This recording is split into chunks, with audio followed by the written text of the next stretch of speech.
শুভ সকাল বন্ধুরা, আশা করছি সবাই ভালোই আছো। আজকে একটু লেট হয়ে গেল, আমি একটু পার্কে গিয়েছিলাম ঘুরতে। প্রতিদিনই যাই, একটু লেট হয়ে গেছিলো আজকে। তো এসে একটু রান্না করতে করতে দেরি হয়ে যাচ্ছে।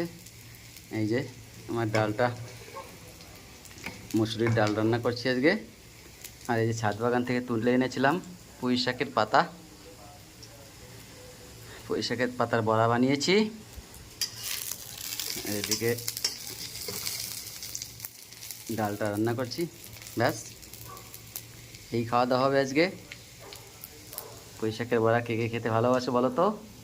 আমার তো খুবই ভালো লাগে, আমি মাঝে মাঝেই বানাই। হয়তো তোমাদের সঙ্গে শেয়ার করিনি, আজকে শেয়ার করেই দিলাম। মাঝে মাঝে আস্ত পাতা দিয়েও বানাই, আর মাঝে মাঝে এভাবে কুচি কুচি করে কেটে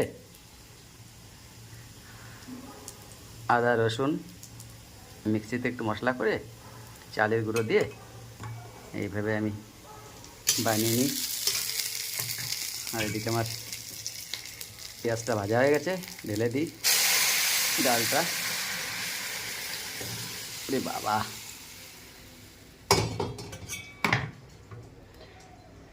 ঠিক আছে বন্ধুরা, তোমরা দেখতে থাকো তাহলে।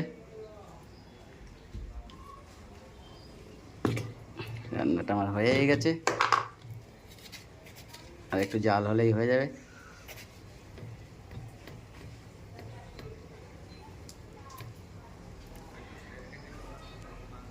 রাখছি তাহলে, ভালো থেকো সবাই, সুস্থ থেকো।